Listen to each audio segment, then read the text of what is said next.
Halo, tumewaitia hapa siku ya leo mida hii ya jioni hapa makao makuu ya klabu yetu ya Yanga. Leo wote mmeshuhudia uongozi wa klabu ya Young Africans tukiongozwa na makamu wetu wa rais, tukiwa kwenye ofisi za bodi ya ligi ya Tanzania, na tulikwenda leo pale mahususi kabisa kwa ajili ya mkutano. Siku ya tarehe 7 bodi ya ligi kuu hapa Tanzania iliwaandikia uongozi wa klabu ya Young Africans barua ya kuwaomba kushiriki kwenye kikao, na walikiita kikao maalum ambacho kilikuwa na ajenda moja tu, kujadili yanayohusu mchezo namba 184, mchezo wa Kariakoo Derby kati ya klabu ya Young Africa na Simba Sports Club. Na katika barua hiyo bodi ya ligi walituomba kwamba ushiriki wetu ni muhimu kwa maslahi mapana ya klabu yetu, ligi kwa ujumla na mchezo wa mpira miguu hapa Tanzania. Wito huu ulikuja siku ya tarehe 7, na leo uongozi wa klabu yetu ya Yanga ukatii wito huu kwa kufika kwenye ofisi za bodi ya ligi majira ya saa 4 kamili asubuhi kwenda kusikiliza ambacho tumeitiwa. Kama ambavyo ajenda kuu ilielekeza kwenye barua, ndivyo ambavyo mwenyekiti wa bodi ya ligi Steven Mguto alifungua kikao na kutueleza sababu ya kutuita, na kimsingi alijikita kwenye kuelezea lile ambalo aliliainisha kwenye barua ya wito kuhusu mchezo namba 184 wa Kariakoo Derby. Waitaka kusikia kutoka upande wetu wa klabu ya Young Africans na sisi tusikie kutoka kwao. Kuclarify hapo, nimeona waandishi wengi, wachambuzi wengi mmeandika kilikuwa ni kikao cha maandalizi ya mechi. Si kweli. Hatukwenda kudiscuss maandalizi yoyote. Tulikwenda kudiscuss hiyo sintofahamu ya Kariakoo Derby, mchezo wa 184. Yamejadiliwa mengi kwenye kikao kile, na sisi klabu ya Young Africans tulipopewa nafasi ya kuzungumza tulizungumza mengi vile vile, kama ambavyo bodi ya ligi ilizungumza mengi pia kupitia kwa afisa mtendaji mkuu wa bodi ya ligi. Na baada ya pale tulifunga kikao kwa mwenyekiti wa bodi ya ligi kutujuza kwamba amepokea yale ambayo klabu ya Young Africans imeyafikisha na wanakwenda kuyafanyia kazi. Na CEO wa bodi ya ligi alisisitiza kwa uharaka wa ambayo tumeyasema na uharaka wa mchezo wenyewe, basi atafanyiwa kazi haraka ipasavyo na tutapata majibu kwa njia rasmi ya taasisi. Tumeondoka pale, tumefika hapa ofisini, tumemwona mtendaji wa bodi ya ligi Almas Kasongo akizungumza na waandishi wa habari na akigusia au akielezea yale ambayo yametokea kwenye kikao kile. Jambo zuri amelifanya, lakini kwa masikitiko makubwa ambayo tuko nayo, tulifikiri kama aliamua kuyazungumza yaliyozungumzwa kwenye kikao, basi alikuwa na fursa ya kuzungumza yote. Azungumze yote ambayo yalijadiliwa kwenye kikao. Sio unazungumza kidogo, unaacha kidogo. Sasa kwa kuwa alikuwa na fursa ya kuzungumza mengi na ameyaacha, nitumie fursa hiyo kuyazungumza yote ambayo yamezungumzwa kwenye kikao. Na hatufanyi hivi kwa lengo la kushindana na mtu. Tunafanya hivi kwa sababu jambo hili lina interest ya public, lina interest ya umma, na umma hautakiwi kupotoshwa kwenye jambo hili hata kwa bahati mbaya. Kila taarifa ambayo tunakubaliana iende public, basi iende ikiwa imekamilika. Taarifa isiende nusu au mtu usichague taarifa kwa sababu inakupendelea wewe au inakufeva ndio uitoe kwa public. Toa taarifa sahihi kama umeamua kutoa taarifa sahihi. Moja katika mambo ambayo uongozi wa klabu ya Young Africans uliauliza kwenye kikao, na ni swali ambalo wanachama, mashabiki na wapenzi wa klabu yetu wamekuwa wakijiuliza, na sio hao tu pekee, wadau wa mpira wa miguu nchi hii wamekuwa wakijiuliza, na sio hao tu pekee, hata nyie ndugu zangu waandishi wa habari mmekuwa mkijiuliza swali hili na hampati majibu. Swali gani? Ni kuhusu ripoti ya uchunguzi wa mechi ya Kariakoo Derby iliyopangwa kuchezwa Machi 8. Nini kilitokea hadi ile mechi ikaahirishwa? Hatujawahi kupata ripoti. Nyie hamjui ripoti na sisi hatujui hiyo ripoti. Ilikuwa swali la kwanza kuulizwa kwenye kikao. Ndio maana nikasema unapokuja kuelezea taarifa ya kikao ni vyema ukaelezea taarifa yote, usiguse nusu nusu. Hapa kwenye ripoti, ndugu zangu waandishi wa habari, ni kweli bodi ya ligi wamekiri ripoti ipo na wanayo ya kilichotokea Machi 8. Na afisa mtendaji mkuu wa bodi ya ligi Almasi Kasongo akakiambia kikao, ripoti ile yako mambo ambayo yanawafanya washindwe kuisema public, ikiwemo kwa mujibu wake, ikiwemo katika ripoti hiyo inaonyesha yupo kiongozi mkubwa wa serikali ambaye ndani ya kikao walimtaja, alipiga simu geti la Benjamin Mkapa lisifunguliwe siku ya Machi 7. Nashangaa kwenye taarifa yake aliyozungumza na waandishi hajalisema hilo. Lakini ndani ya kikao wamekiri ripoti iko wazi. Kwa hiyo nitumie fursa hii kuwaambia ndugu zangu waandishi wa habari, kuwajuza umma na Watanzania kwa ujumla, ripoti ya kilichosababisha Machi 8 mechi isipigwe ipo tayari na bodi ya ligi wako nayo. Hawajakuwa na utayari wa kuja kuisema kwa sababu zao, na moja ya sababu amesema afisa mtendaji mkuu wa bodi, yupo kiongozi mkubwa wa kiserikali ambaye alizuia geti la Benjamin Mkapa lisifunguliwe siku ya Machi 7.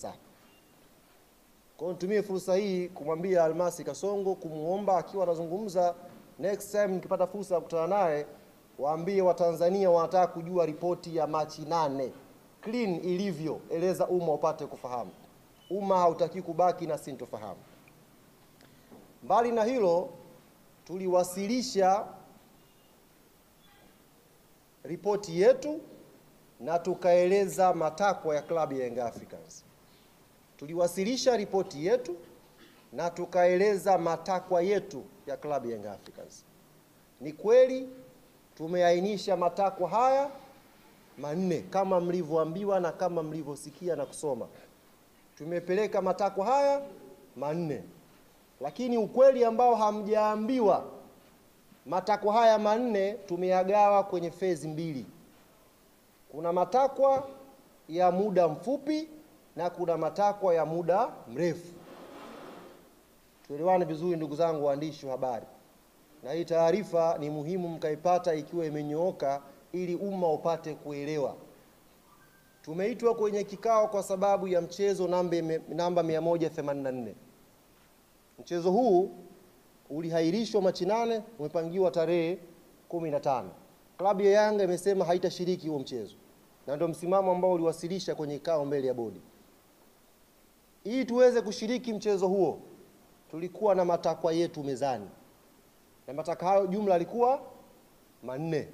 Katika haya 4, ndugu zangu waandishi wa habari, 3 ni matakwa ambayo tunaamini yakitekelezwa kwa haraka, klabu yetu ya Young Africans itakuwa tayari kwenda uwanjani kwa tarehe nyingine tofauti na 15 kwenda kucheza mechi ya Kariakoo Derby.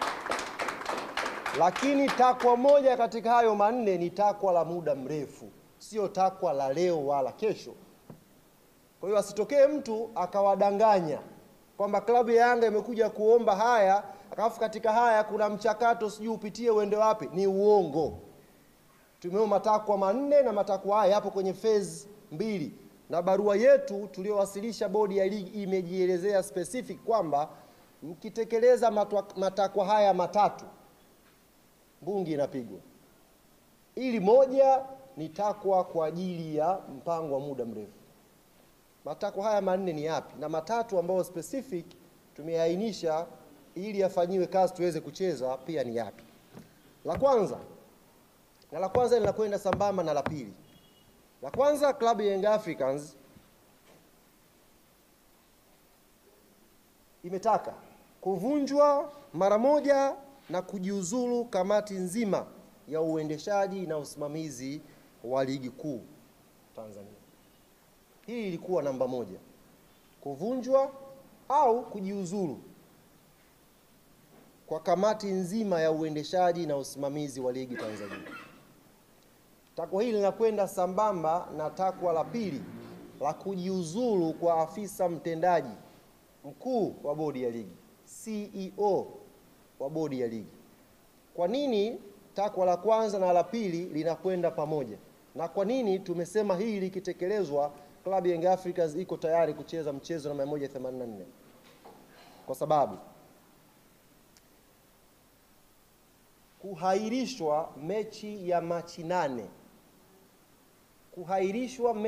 Machi 8, tunaamini kama klabu hapakufuatwa utaratibu na palikuwa pana uvunjwaji mkubwa wa kikanuni. Hapana utaratibu uliofuatwa na kulikuwa na uvunjwaji mkubwa wa kikanuni. Hivyo tunaamini CEO wa bodi ya ligi na kamati ya uendeshaji na usimamizi wa ligi ilifanya haya kwa makusudi kabisa kwa ajili ya kuipa favor timu fulani. Sasa basi, kwa sababu watu hawa wamevunja kwa makusudi kwa ajili ya kuweka upendeleo kwa vunjwa na afisa mtendaji mkuu pia na yeye kuondoka. Jambo la tatu ilikuwa ni kujiuzulu kwa katibu mkuu wa TFF, ndugu Wilfred Kidao. Kwa nini uongozi wa klabu ya Young Africans umeweka hili kama takwa? Ndugu zangu waandishi wa habari, hiki kilio mmekuwa mkikisikia sana. Na sio ukisikia, mmekuwa mkikiona. Kumekuwa na maamuzi ya hovyo, maamuzi mabovu kwenye michezo ya ligi kuu Tanzania msimu huu. Waamuzi wamekuwa wakifanya maamuzi ya hovyo sana. Lakini kwa bahati mbaya, waamuzi hawa wamekuwa wakijirudia kwenye mechi na hawachukuliwi hatua yoyote licha ya kufanya madudu kwenye baadhi ya mechi. Yaani mwamuzi anakosea leo, kesho anarudi, kesho kutwa anarudi, na hakuna hatua yoyote inayochukuliwa, ndugu zanguni. Sasa kamati ya waamuzi ipo chini ya katibu mkuu wa TFF. Tunaamini haya madudu yanayotokea haya, kuto kuchukuliwa hatua kwa waamuzi kwa wanaoyafanya, kuna influence yake. Hivyo na sisi hatutakuwa tayari kucheza hiyo mechi ya namba 184 kama katibu mkuu wa TFF hatakuwa amejiuzulu. Hatutakuwa tayari kupeleka mechi pale, the same referees kwenye chombo kile kile, mtu yule yule, na tukapeleka timu. There is no way hilo likatokea. Na hii nimeisema specific mpate kuielewa. Katibu mkuu wa TFF, kamati ya waamuzi inaripoti kwake. Na madudu yote ambayo yanapigiwa kelele na klabu ya Young Africans imeainisha kwenye ripoti yake mbele ya bodi ya ligi. Kila kosa la waamuzi tumeliainisha mbele ya bodi ya ligi. Na makosa haya, masikitiko yetu ni kwamba watu hawachukuliwi hatua licha ya kukosea. Wanarudi tu. Yaani wanarudi. Mtu anakosea leo, anapangiwa mechi Jumatano. Jumatano anakosea, anapangiwa mechi Jumamosi. Repetition hii uongozi wa klabu ya Young Africans hauoni kama katibu mkuu wa TFF anastahili kuendelea kwenye nafasi yake, kwa sababu hakuna haki inayopatikana kwenye pitch. Hakuna haki inayopatikana kiwanjani. Ligi yetu inavyosemwa ni ligi namba 4 kwa ubora barani Afrika. Fakta ya waamuzi hauwezi kuacha kuitaja. Ili tuweze kumaintain ubora na hadhi na thamani ya ligi yetu, ni lazima tudili na hili tatizo. Na mzizi wake ni mtu anayeshughulika kupokea hizi ripoti, anatakiwa awajibike. Na mtu huyu ni katibu mkuu wa TFF, Wilfred Kidao. Sasa kwenye barua yetu, haya matatu nilowatajia, ndugu zangu waandishi wa habari. La kwanza, kuvunjwa kwa kamati ya usimamizi na uendeshaji wa bodi ya ligi. Namba 2, kujiuzulu kwa afisa mtendaji mkuu wa bodi. Namba 3, kujiuzulu kwa katibu mkuu wa TFF. Haya matatu, na kwa barua yetu tumeelekeza haya matatu yakifanyiwa kazi, haya matatu ni matakwa ya muda mfupi, tutakuwa tayari kupeleka timu. Takwa la 4 tulisema ni uhuru na mageuzi ya kimuundo ya bodi ya ligi. Na barua yetu ilikuwa very clear kwamba hili ni jambo tunalotazamia la muda mrefu. Sio kama mnanielewa vizuri. Hii ni jambo la muda mrefu, next season huko tunaweza sasa kuanza kufikiria kuwa na bodi huru inayojitegemea, na ndio standard za dunia, kuwa na bodi huru inayojitegemea. Niwape mfano ndugu zangu waandishi wa habari, kwenye press conference hiyo press alofanya CEO wa bodi ya ligi leo, nyie mlikuwa pale, amezungumza na mnaona namna gani bodi ya ligi haina power. Kazungumza, mlikuwa mnasikia namna gani amesema kuna chombo cha juu cha kuahirisha mechi. Namna gani amezungumza kuonyesha bodi ya ligi haina decision zake. Sasa sisi hii tulitoa kama pendekezo ya next season, sio kwenye kusolve issue ya Kariakoo Derby. Ieleweke vizuri na asipotoshe mtu hapa. Maana nimeona CEO wa bodi ya ligi amepiki huo kama mfano, kama mapendekezo ya Yanga ni ya muda mrefu, kwa mfano muundo wa bodi ya ligi. La kuondoka yeye hajasema. Yeye kapiki kwamba bwana mapendekezo ya Yanga ameyaleta, ukiyatazama mengi ni ya muda mrefu, hatuwezi kuyashughulikia hapa, sio iende wapi. Matatu ya muda mfupi tumeainisha, na barua yetu ilikuwa very clear kwake yeye. Hakuna muda mrefu, very clear, ni ya muda mfupi. Tumewakilisha na tumeeleza. Kwa hiyo tunafikiri haya matatu yakifanywa kazi, haya mbungi itapigwa. Sasa niwaambie ndugu zangu waandishi wa habari, kama haya matatu hayatafanywa kazi, kama kamati ya uendeshaji ya ligi haitavunjwa na hawatajiuzuru, kama afisa mtendaji mkuu wa bodi hatajiuzuru, kama katibu mkuu wa TFF hatajiuzuru, klabu yetu ya Young Africans msimamo wake ni huu: hatutashiriki mechi namba 184, hatutacheza mechi zilizobaki za ligi msimu huu, 2 zilizobaki. Klabu yetu haitashiriki pia ligi kuu msimu ujao. Yaani sio kwamba ni hapa. Hatutacheza mechi namba 184, hatutacheza viporo viwili vya ligi vilivyobaki, hizo mechi 2 za ligi, na hatutashiriki rasmi ligi kuu msimu ujao. Taratibu nyingine zote zinaendelea kwa kamati tendaji. Tutakwenda wapi, tutafanya nini, tunajua cha kufanya. Na nitumie fursa hii kuwaambia wote ambao mnafikiri kwamba tunafanya mzaha, ndugu zangu, kwenye hili we are more than serious. Tuko serious zaidi ya mnavyodhani, zaidi ya mnavyofikiria. Na kama yuko mmoja wao pengine anakaa na kuwadanganya kwamba kuna pointi ya Yanga itapunguzwa, ndugu zanguni, huyo mtu aache hayo mawazo mara moja.